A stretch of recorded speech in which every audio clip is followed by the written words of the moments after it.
তাহলে গাছ থেকে বীজ কে উৎপন্ন করে? আল্লাহ সুবহানাহু ওয়া তাআলা। আল্লাহ জানেন যেটা দুনিয়ার মানুষ জানে যে আমি করি। এই জন্য আল্লাহ দুনিয়ার মানুষকে জিজ্ঞেস করতেছেন, দুনিয়ার মানুষ যখন তুমি জানো আসমান জমিন আমি সৃষ্টি করেছি, যখন তুমি জানো আসমান থেকে বৃষ্টি আমি বর্ষণ করি, যখন তুমি জানো বীজ থেকে উদ্ভিদ গাছ আমি গজাই, তখন আমি আল্লাহ তোমার নিকটে একটা জিজ্ঞাসা মানুষ, আ ইলাহুম মা আল্লাহ, আমি যখন সৃষ্টিকর্তা, আমি যখন রিজিক দাতা, আমি যখন বৃষ্টি বর্ষণকারী, তাহলে আমি ব্যতীত কি কোনো ইলাহ থাকতে পারে? এটা আল্লাহর জিজ্ঞাসা মানুষের নিকটে। তারপরের আয়াতে আল্লাহ সুবহানাহু ওয়া তাআলা বলছেন, আম্মান জাআলাল আরদা কারারা, পৃথিবীকে শূন্যে স্থির কে করেছে? পৃথিবী কিন্তু শূন্যে স্থির, কোনো দড়ি নাই, কোনো রড নাই, কোনো বাঁশ নাই, কিছু দিয়ে ঠেকা দেওয়া নাই, কিছু দিয়ে ঝুলিয়ে রাখা নাই। আল্লাহ শূন্যে পৃথিবীকে স্থির করে রেখেছেন। আল্লাহ বলছেন, আম্মান জাআলাল আরদা কারারা, দুনিয়ার মানুষ পৃথিবীকে শূন্যে কে স্থির করেছে? ওয়া জাআলা খিলালাহা আনহারা, পৃথিবীর বুক চিরে নদী নালা কে প্রবাহিত করেছে? ওয়া জাআলা লাহা রাওয়াসিয়া, পৃথিবীর মধ্যে পেরেক স্বরূপ পৃথিবীর ওজনের ভারসাম্য রক্ষা করার জন্য, পৃথিবীর ওজনের ভারসাম্য রক্ষা করার জন্য পেরেক স্বরূপ জায়গায় জায়গায় আল্লাহ পাহাড় পুঁতে দিয়েছেন, পৃথিবীর মধ্যে পাহাড় গেড়ে দিয়েছেন। মানুষ তুমি বলো এই পেরেকগুলোকে কে গেড়ে দিয়েছে? ওয়া জাআলা বাইনাল বাহরাইনি হাজিজা, দুই সমুদ্রের মাঝে আড় কে সৃষ্টি করেছে? এক নদীর পানি আর এক নদীর পানি পাশাপাশি চলে, অথচ একটা আর একটার সাথে মিলে না। এই আড় কে সৃষ্টি করে দিয়েছে? এটা আল্লাহ জিজ্ঞেস করছেন দুনিয়ার মানুষের নিকটে। আল্লাহ জানেন দুনিয়ার মানুষ উত্তরে বলবে এটা আল্লাহই করেছে। এই জন্য আল্লাহ বলছে, যখন আমি পৃথিবীকে শূন্যে স্থির করলাম, যখন আমি পাহাড়কে পেরেক স্বরূপ স্থাপন করলাম, যখন আমি পৃথিবীর বুক চিরে নদী নালা প্রবাহিত করলাম, তখন দুনিয়ার মানুষ তোমাদের নিকটে আমার জিজ্ঞাসা, আ ইলাহুম আল্লাহ, আমি ব্যতীত কি কোনো ইলাহ থাকতে পারে? এইভাবে আল্লাহ জিজ্ঞেস করতেই থাকলেন, জিজ্ঞেস করতেই থাকলেন। আল্লাহর এই জিজ্ঞেস করার পিছনের উদ্দেশ্য কি? আল্লাহর এই জিজ্ঞেস করার পিছনের উদ্দেশ্য হচ্ছে, পৃথিবী সৃষ্টির প্রথম থেকে নিয়ে শেষ পর্যন্ত, আজ পর্যন্ত, পৃথিবী সৃষ্টির শুরু থেকে নিয়ে আজ পর্যন্ত, হিন্দু বলেন, বৌদ্ধ বলেন, ইহুদি বলেন, খ্রিস্টান বলেন, নাসারা বলেন, জৈন বলেন, যাই বলেন না কেন, যে ধর্মেরই মানুষ বলেন না কেন, নাস্তিকবাদে যে ধর্মেরই মানুষ হোক না কেন, তারা আল্লাহকে সৃষ্টিকর্তা হিসেবে, আল্লাহকে পালনকর্তা হিসেবে, আল্লাহকে একচ্ছত্র ক্ষমতার মালিক হিসেবে বিশ্বাস করে। অন্য কোনো নাম দিতে পারে, কেউ গড বলতে পারে, কেউ ঈশ্বর বলতে পারে, কিন্তু একজন সত্তা যিনি উপরে আছেন, যিনি সবকিছুর উপর ক্ষমতাবান, এটা সবাই বিশ্বাস করে। আল্লাহ রাসূলের যুগেও আবু জেহেল বিশ্বাস করত যে আল্লাহ সুবহানাহু ওয়া তাআলা সবকিছুর উপর ক্ষমতাবান। এই জন্য আবু জেহেল যখন বদরের যুদ্ধে যুদ্ধ করার জন্য বের হচ্ছে, তখন কাবা ঘরের গিলাফ ধরে দোয়া করছে, আল্লাহুম্মা আনসুর আহাদাল ফিআতাইন, হে আল্লাহ, আজকে বদরের যুদ্ধে যে সবচেয়ে হকের নিকটবর্তী তাকে তুমি বিজয়ী করে দিও। আবু জেহেল আল্লাহর কাছে দোয়া করতেছে, মানে আবু জেহেল আল্লাহর উপর বিশ্বাস করে। কথা কি বুঝতে পারছেন? আবু জেহেল যদি আল্লাহর উপর বিশ্বাস করে, তাহলে আবু জেহেল কাফের হলো কেমনে? আবু জেহেল নাকি কাফেরদের সর্দার, অথচ আবু জেহেল আল্লাহর কাছে দোয়া করতেছে। আল্লাহর কাছে দোয়া করার পরেও, আল্লাহর উপর বিশ্বাস করার পরেও আবু জেহেল কাফেরদের সর্দার হয়ে গেছে। কেন জানেন? আবু জেহেল আল্লাহকে সৃষ্টিকর্তা হিসেবে, পালনকর্তা হিসেবে বিশ্বাস করত ঠিকই, কিন্তু আল্লাহকে ইলাহ হিসেবে বিশ্বাস করতো না। ওই জন্য আল্লাহ বারবার বলতেছেন, মানুষ তুমি তো বলবে সৃষ্টিকর্তা আমি, তুমি তো বলবে আসমান জমিন আমি বানিয়েছি, তুমি তো বলবে আসমান থেকে বৃষ্টি আমি বর্ষণ করেছি, তাহলে ইলাহ কি আমি বাদ দিয়ে অন্য কেউ?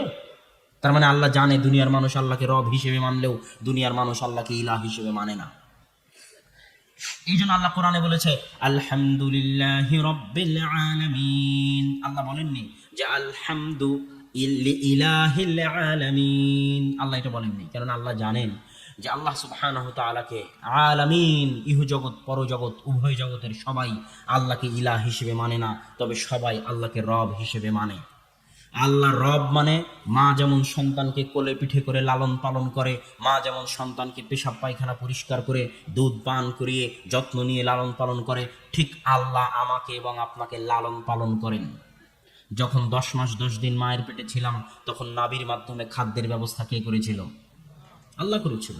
যখন 2.5 বছর পৃথিবীতে ছিলাম, খাবার কিছু ছিল না, খাবার চাবানোর মতো দাঁত ছিল না, দাঁতে শক্তি ছিল না, শক্ত কোনো জিনিস খাওয়ার মাধ্যম ছিল না, তখন মায়ের বুকে দুধের ঝর্ণাধারা কে প্রবাহিত করেছে? তাহলে আল্লাহ কি আপনাকে লালন পালন করলেন না? আল্লাহ আপনার রব, আল্লাহ আপনার লালন পালন কর্তা। এই জন্য যখনই আপনি দোয়া করেন রব্বানা যালামনা আনফুসানা, তখন বলেন রব, হে আমার পালন কর্তা। রব্বানা আতিনা ফিদ দুনিয়া, হে আমার পালন কর্তা। রব্বির হামহুমা কামা রব্বায়ানি সাগীরা, রব, হে আমার পালন কর্তা। রব্বি জিদনি ইলমা, রব, হে আমার পালন কর্তা। প্রায় সব দোয়া দেখবেন রব দিয়ে শুরু হয়েছে। কেননা আল্লাহ সুবহানাহু ওয়া তাআলা ইহুদিরও রব, আল্লাহ খ্রিস্টানেরও রব, আল্লাহ নাস্তিকেরও রব। যে আল্লাহকে গালি দেয় তাকেও খাওয়ায় আল্লাহ, যে আল্লাহর বিধান অমান্য করে তারও জীবন মৃত্যুর মালিক আল্লাহ। আল্লাহ সারা পৃথিবীর সব কিছুর রব, সারা পৃথিবীর সব কিছুর পালনকর্তা, রব্বুল আলামিন, সব কিছুর রিজিকদাতা। কিন্তু সারা পৃথিবীর সবকিছুর পালন কর্তা হওয়ার পরেও, সবকিছুর রিজিক দাতা হওয়ার পরেও পৃথিবীর মানুষ আল্লাহকে ইলাহ হিসেবে মানে না। এই জন্য আল্লাহ যুগে যুগে নবী রাসূল পাঠিয়েছেন মানুষকে এটা বুঝানোর জন্য, মানুষ তুমি যাকে রব হিসেবে মানতেছ তিনি ইলাহ হওয়ার যোগ্য। মানুষ তুমি যাকে রব হিসেবে মানতেছ তিনি একমাত্র ইলাহ হওয়ার যোগ্য। তুমি যাকে রব হিসেবে মানতেছ তিনি একমাত্র ইলাহ হওয়ার যোগ্য।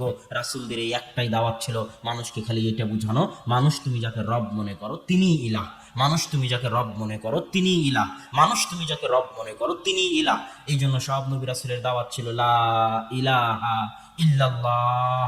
কোন নবী রাসূল বলেননি লা রব্বা ইল্লাল্লাহ, যে আল্লাহ ব্যতীত কোনো রব নেই। কেননা ওই যুগে যারা কাফির ছিল তারাও আল্লাহকে রব হিসেবে মানত, অতএব এটা বলার কোনো প্রয়োজন ছিল না। আবু জেহেল আল্লাহকে রব হিসেবে মানত, আমি আবু জেহেলকে এটা বলে কি করবো যে লা রব্বা ইল্লাল্লাহ, আল্লাহ ব্যতীত কোনো রব নেই। আবু জেহেল তো আল্লাহকে রব হিসেবে মানে। আমার বলার প্রয়োজন আছে, আবু জেহেল তুমি যাকে রব হিসেবে মানতো ইলাহ হওয়ার একমাত্র যোগ্য তিনি। তাহলে ইলাহ মানে কি? আলিহা ইয়া আলাহু, আরবিতে একটা শব্দ আছে ইলাহ, যার অর্থ হচ্ছে মানুষ যার নিকটে আশ্রয় খুঁজে পায় বিপদে আপদে, মানুষ যার নিকটে প্রার্থনা করে, মানুষ যার নিকটে ফিরে যেতে চায়, তিনি হচ্ছে ইলাহ। আপনাকে খাওয়ায় আল্লাহ, পড়ায় আল্লাহ, রুজি রুটির মালিক আল্লাহ, জীবন মৃত্যুর মালিক আল্লাহ। যে জমিনে বসে আছেন ওই জমিনের মালিক আল্লাহ, যে আসমানের নিচে বসে আছেন ওই আসমানের মালিক আল্লাহ, যে অক্সিজেন ভোগ করতেছেন ওই অক্সিজেনের মালিক আল্লাহ, যে রোদের আলোতে জীবন যাপন করতেছেন ওই রোদের আলোর মালিক আল্লাহ। অতএব আপনি যদি সারা জীবনে একটা সিজদাও করেন, একটা, তো ওই একটা সিজদা পাওয়ার শুধুই শুধু একমাত্র হকদার হচ্ছে আল্লাহ সুবহানাহু ওয়া তাআলা। আপনি যদি সারা জীবনে একটা টাকা দান করেন, মনে করবেন একটা, তো ওই একটা টাকা পাওয়ার একমাত্র হকদার, শুধুই শুধু হকদার আল্লাহ সুবহানাহু ওয়া তাআলা, যিনি আপনার পালনকর্তা। আপনি যদি মনে করেন কারো নিকটে কিছু চাইতে হবে, কারো নিকটে হাত পাততে হবে, কারো নিকটে দোয়া করতে হবে, শাহজালালের মাজারে, শাহপরানের মাজারে, লালন শাহের মাজারে, কুষ্টিয়ার মানুষ যায়, মেলা হয়, যদি মনে করেন কারো মাজারে যেতে হবে, কারো কাছে চাইতে হবে, সারা জীবনে যদি একবারও হাত তোলার প্রয়োজন হয়, তো ওই একটি বারো হাত আপনি উঠাবেন যিনি আপনার পালনকর্তা, তার দরবারে, যিনি আপনার রিজিক দাতা, তার নিকটে, তিনি আপনার ইলাহ। ওই একবার হাত তোলার সবচেয়ে বড় অধিকার, একমাত্র অধিকার শুধু আল্লাহ সুবহানাহু ওয়া তাআলা রাখেন। অতএব সম্মানিত উপস্থিতি, এটাই হচ্ছে তাওহীদের মূল থিওরি। এখান থেকে শিরকের যাত্রা শুরু হয়। এটাই তাওহীদের মূল থিওরি, এখান থেকে শিরকের যাত্রা শুরু হয়। তার আগে আরো দুটো বাক্য বুঝুন। আপনি বলতেছেন আলহামদুলিল্লাহি রাব্বিল আলামিন, আল্লাহ হচ্ছেন উভয় জগতের প্রতিপালক। আর রহমানির রহিম, আল্লাহ পরম করুণাময় ও দয়ালু। মালিক ইয়াউমিদ্দিন, আল্লাহ হচ্ছেন বিচার দিবসের মালিক। এগুলো আল্লাহর আপনি প্রশংসা করতেছেন যে আল্লাহ তুমি রব্বুল আলামিন, আল্লাহ তুমি দয়ালু, আল্লাহ তুমি পরম করুণাময়, আল্লাহ তুমি বিচার দিবসের মালিক। আল্লাহর প্রশংসা করতে করতে এবার আপনি আল্লাহর কাছে চলে গেছেন, কাছে গিয়ে বলতেছেন ইয়াকা না'বুদু ওয়া ইয়াকা নাস্তাঈন। এই বাক্যের অর্থ যদি আপনি করেন যে হ্যাঁ আল্লাহ আমি আপনার ইবাদত করি, আমি আপনার নিকটে চাই, তাহলে অর্থ ভুল হবে। যে মুফাসসিরি করুক, যে অনুবাদকই করুক, যে ব্যক্তি করুক, যদি এই বাক্যের অনুবাদ করে যে আল্লাহ আমি আপনার ইবাদত করি, আপনার নিকটে চাই, তাহলে এই বাক্যের অনুবাদে ভুল হবে। এই বাক্যের সঠিক অনুবাদ হচ্ছে, যদি আল্লাহ বলতেন না'বুদু ইয়াকা ওয়া নাস্তাঈনু ইয়াকা, তাহলে এই অনুবাদ চলতো। কিন্তু আল্লাহ বলেছেন ইয়াকা না'বুদু ওয়া ইয়াকা নাস্তাঈন, এখন অনুবাদ হবে হে আল্লাহ শুধুই শুধু একমাত্র, অনলি ওয়ান, শুধুই শুধু একমাত্র, অনলি ওয়ান আপনারই ইবাদত করি, শুধুই শুধু একমাত্র, অনলি ওয়ান আপনারই নিকটে চাই, আর কারো ইবাদতও করি না, আর কারো নিকটে চাইও না। এটা হলো সঠিক অনুবাদ। এখান থেকে তাওহীদের মূল যাত্রা আর শিরকের যাত্রা শুরু। কিভাবে? এই যে আপনি বললেন শুধুই শুধু, অনলি ওয়ান, একমাত্র আপনারই ইবাদত করি আর কারো করি না।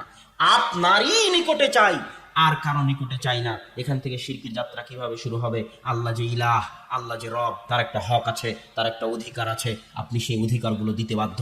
সেই অধিকার হচ্ছে আপনি ইবাদত করলে আল্লাহর করবেন, সিজদা করলে আল্লাহর করবেন, দান করলে আল্লাহর জন্য করবেন, চাইলে আল্লাহর নিকটে চাইবেন। এটা হচ্ছে আল্লাহর রব হিসেবে, ইলাহ হিসেবে আল্লাহর অধিকার। আপনি যদি অধিকারগুলো থেকে সরিষার সমপরিমাণ, চুল সমপরিমাণ অধিকার অন্য কাউকে দিয়ে দেন, অন্য কাউকে দিয়ে দেন, তাহলে এটাই হলো শেয়ার করা। শেয়ার করা বুঝেন? জি, কথা বলেন না কেন? শেয়ার করা বুঝেন? শেয়ার করা মানে ভাগ করা, অংশীদার করা, শরিকানা। ওখান থেকে এসেছে শিরক, মানে ভাগ করা, শেয়ার করা, অংশীদার করা। মানে আল্লাহর যে হক আছে ইলাহ হওয়ার, ওখান থেকে চুল পরিমাণ যদি আপনি অন্য কাউকে দেন, তাহলে আপনি আল্লাহর হককে ভাগ করে দিলেন, আল্লাহর হককে কারোর সাথে শেয়ার করে দিলেন। এটাই হলো শিরক, এটাই হলো শিরক। লোকমান হাকিম বলতেছে, ইয়া বুনাইয়া লা তুশরিক বিল্লাহ, হে বৎস, আল্লাহর সাথে কাউকে শিরিক করিও না। ইন্না শিরকা লাযুলমুন আযীম, নিশ্চয় শিরক মহা অত্যাচার। তিনি বলেননি নিশ্চয় শিরক মহা গুনাহ, তিনি বলেছেন শিরক মহা অত্যাচার। কেমনে অত্যাচার? আপনি বিদেশ থেকে কাজ করে, রাস্তাঘাটে কাজ করে, মাথার ঘাম পায়ে ফেলে আপনার স্ত্রীকে লালন পালন করেন, আপনার স্ত্রী আপনার বাড়িতে থাকে, আপনার খায়, আপনার দেওয়া কাপড় পরিধান করে। এখন আপনার স্ত্রী যদি আপনার খেয়ে, আপনার পরে, আপনার বাড়িতে থেকে, আপনার দেওয়া কাপড় পরিধান করে, আপনাকে না ভালোবেসে অন্য কাউকে ভালোবাসে, তাহলে এটা কি অত্যাচার নয়? বলেন, এটা কি অত্যাচার নয়? এটা অত্যাচার। কিন্তু এটা একজন মানুষের অত্যাচার আর এক মানুষের উপর। আর আপনি একজন ক্ষুদ্র নগণ্য সৃষ্টিজীব হয়ে, শুক্র কীট থেকে তৈরি হওয়া নগণ্য সৃষ্টিজীব হয়ে, আল্লাহর জীবন মৃত্যু নিয়ে, আল্লাহর দেওয়া শরীর নিয়ে, আল্লাহর যাবতীয় নিয়ামত পৃথিবীতে ভোগ করে আপনি যখন সিজদা করার দরকার হচ্ছে, তখন লালন শাহের মাজারে গিয়ে সিজদা করতেছেন। এটা কি অত্যাচার নয়? এটা কে কার উপর অত্যাচার করতেছে? মহাবিশ্বের মহাপরাক্রমশালী সত্তা আল্লাহ সুবহানাহু ওয়া তাআলার উপর তার নগণ্য সৃষ্টিজীব অত্যাচার করতেছে। এই জন্য এটা হচ্ছে মহা অত্যাচার। এই জন্য আল্লাহ বলছেন, রাসূল সাল্লাল্লাহু আলাইহি ওয়াসাল্লাম বলেছেন, আল্লাহ বলেছেন, ইন্নাল্লাহা লা ইয়াগফিরু আন ইউশরিকা বিহি ওয়া ইয়াগফিরু মা দুনা যালিকা লিমান ইয়াশা। আল্লাহ সুবহানাহু ওয়া তাআলা সকল গুনাহ ক্ষমা করতে পারেন, তবে তিনি শিরকের গুনাহ ক্ষমা করবেন না। রাসূল সাল্লাল্লাহু আলাইহি ওয়াসাল্লাম বলেছেন, আল্লাহ বলেছেন, ইয়া বানি আদম লাওয়াতাইতানি বিকরাবিল আরদি খাতায়া, তোমরা যদি আসমান জমিন ভর্তি পাপ নিয়ে উপস্থিত হও, আর ওই আসমান জমিন ভর্তি পাপের মধ্যে শিরকের গুনাহ না থাকে, লাতাইতু বিকরাবিল আরদি মাগফিরা, তাহলে আমি আল্লাহ কিয়ামতের মাঠে আসমান জমিন ভর্তি ক্ষমা নিয়ে তোমাদের দরবারে উপস্থিত হব। এটা হচ্ছে তাওহীদের সফলতা আর শিরকের দুর্ভাগ্য। তাওহীদের সফলতা, শিরকের দুর্ভাগ্য। তাওহীদের সফলতা এত বেশি, রাসূল সাল্লাল্লাহু আলাইহি ওয়াসাল্লাম বলতেছেন, কঠিন কিয়ামতের মাঠে ইউদআ, একজন ব্যক্তিকে ডাকা হবে, আলা রুউসিল খালায়েক, সারা কিয়ামতের মাঠের সকল মানুষের সামনে প্রকাশ্যে একজন ব্যক্তিকে ডাকা হবে। ওয়ায়ুনশারু লাহু 99 সিজিল্লান, ওই ব্যক্তির সামনে 99টা ফাইল, 99টা ফোল্ডার, ভিডিও ফাইল হোক, অডিও ফাইল হোক, আর লিখিত ফাইল হোক, ওই ব্যক্তির সামনে 99টা ফাইল খোলা হবে। ওই 99টা ফাইলে শুধু গুনাহের ভর্তি, শুধু গুনাহের লিস্ট। আল্লাহ বলবেন, আফা আলতা কাদা ওয়া কাদা, তুমি কি এই গুনাহ করেছো, এই গুনাহ করেছো? তখন সে বলবে, হ্যাঁ আল্লাহ, আমি এই গুনাহ করেছি। একটা গুনাহ অস্বীকার করার আমার উপায় নেই। তখন আল্লাহ বলবেন, তোমার কি কোনো ওজর আছে, পেশ করতে পারবে যে আল্লাহ এই বিপদে পড়ে এই গুনাহ করেছিলাম? উত্তরে বলবে, না আল্লাহ, আমার কোনো ওজরও নাই। আল্লাহ বলবেন, তোমার কি কোনো নেকি আছে, যেই নেকি তুমি পেশ করতে পারবে আজকে কিয়ামতের মাঠে? ওই ব্যক্তি বলবে, না আল্লাহ, আমার এমন কোনো নেকির কথাও আমি জানি না। তখন আল্লাহ সুবহানাহু ওয়া তাআলা তাকে বলবেন, তোমার একটা নেকি আমাদের নিকটে লিপিবদ্ধ আছে। তোমার একটা নেকি আমাদের কি আছে? নিকটে লিপিবদ্ধ আছে। তখন একটা চিঠি খাম বের করা হবে, ওইটা তখন আল্লাহ সুবহানাহু ওয়া তাআলা দাড়ি পাল্লায় রাখবেন। দাড়ির এক পাল্লায় 99টা গুনাহের লিস্ট থাকবে, গুনাহের ফাইল থাকবে, আর এক পাল্লায় ওই চিঠির ওই কার্ডটা থাকবে। তখন ওই চিঠির কার্ডের পাল্লাটা ভারী হয়ে যাবে। আল্লাহু আকবার। পরে খুলে কি দেখা যাবে? সেটাতে শুধু তাওহীদ আছে, লা ইলাহা ইল্লাল্লাহ আছে, শুধু তাওহীদ আছে।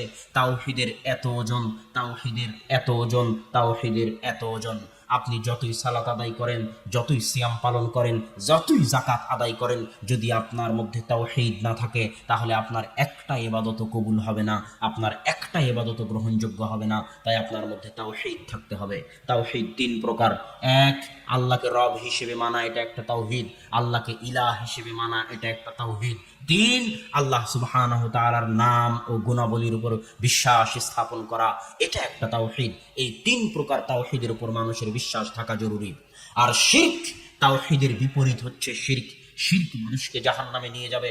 মান মাতা লাম ইউশরিক বিল্লাহ, যে মারা গেল আল্লাহর সাথে শিরক করেনি, সে আজ হোক কাল হোক জান্নাতে যাবেই যাবে। আর যে মারা গেল কিন্তু শিরক করেছে, তার জন্য জান্নাতের দরজা খোলা হবে না, তার জন্য জান্নাতের দরজা বন্ধ। অতএব শিরক থেকে বেঁচে থাকুন। আজকে এখান থেকে বক্তব্যের মাঠ থেকে উঠে গিয়ে আপনার বাড়ি ঘর, আপনার শরীর, এই মাঠে বহু মানুষ বসে আছে যাদের গলায় এখনো তাবিজ ঝুলতেছে। এই মাঠে বহু মানুষ বসে আছে যাদের ছেলের গলায় তাবিজ ঝুলতেছে, যাদের মেয়ের গলায় তাবিজ ঝুলতেছে। একদিন আমার সাথে একটা ঘটনা ঘটেছে। এক বাড়িতে, বাসায় ঢুকে দেখি সেই বাড়িতে যে ছোট বাচ্চার গলায় তাবিজ। আমি বললাম তাবিজ কেন? বলতেছে জিন সমস্যা করতেছে এই জন্য তাবিজ লাগানো আছে। আমি বলতেছি খুলে ফেলুন নাস, ফালাক, ইখলাস, আয়াতুল কুরসি, সূরা বাকারার শেষ 2 আয়াত, সূরা ফাতিহা। এই কয়টা জিনিসের চাইতে পৃথিবীতে শক্তিশালী কোনো জিনিস নাই। এই কয়টা জিনিস যদি বিশ্বাস করে কেউ ফু দেয়, কেউ যদি পড়ে, তাহলে কোনো জাদু টোনা, জিন, শয়তান, বদনজর কিছুই তার কোনো ক্ষতি করতে পারবে না ইনশাআল্লাহ। অতএব এটা খুলে ফেলেন। তখন তারা বলতেছে না, যদি এটা খোলা হয় তাহলে জিন ক্ষতি করবে, আর যে খুলবে জিন তারও ক্ষতি করবে। কথা বুঝতে পারলেন? তো এইটা শুনে আমার পায়ের রক্ত মাথায় উঠে গেছে যে জিন ক্ষতি করবে মানুষের তাবিজ খুললে। আমি সাথে সাথে তাবিজটাকে টান দিয়ে ধরে পায়ের নিচে ফেলে দিয়ে ডলতে থাকলাম আর বললাম, জিনের বাপকে আসতে বলেন আমার ক্ষতি করার জন্য। কেননা আমরা হচ্ছি তাওহীদে বিশ্বাসী মুমিন। যে মুমিন তাওহীদে বিশ্বাসী, সে পারমাণবিক বমের চাইতেও শক্তিশালী। আর যে মুমিন তাওহীদে, এই দেখেন মাঝখান থেকে উঠে যাচ্ছে, এনারা নাকি ওয়াদা করেছিল। তাহলে কেমনে হলো? তাহলে বক্তব্য শেষ করে দিতে হবে না? যারা যারা মাঝখান থেকে উঠবে তারা এখনই উঠে যাবে। যে মাঝখান থেকে উঠলে বক্তব্য দিতে পারবো না, বক্তব্য বন্ধ করে দিয়ে চলে যেতে হবে আমাকে। তাতে আপনারা আমাকে মারেন, পিটেন, আমার কিছু করার নাই, কিন্তু মাঝখান থেকে উঠলে বক্তব্য দিতে পারবো না। সম্মানিত উপস্থিতি,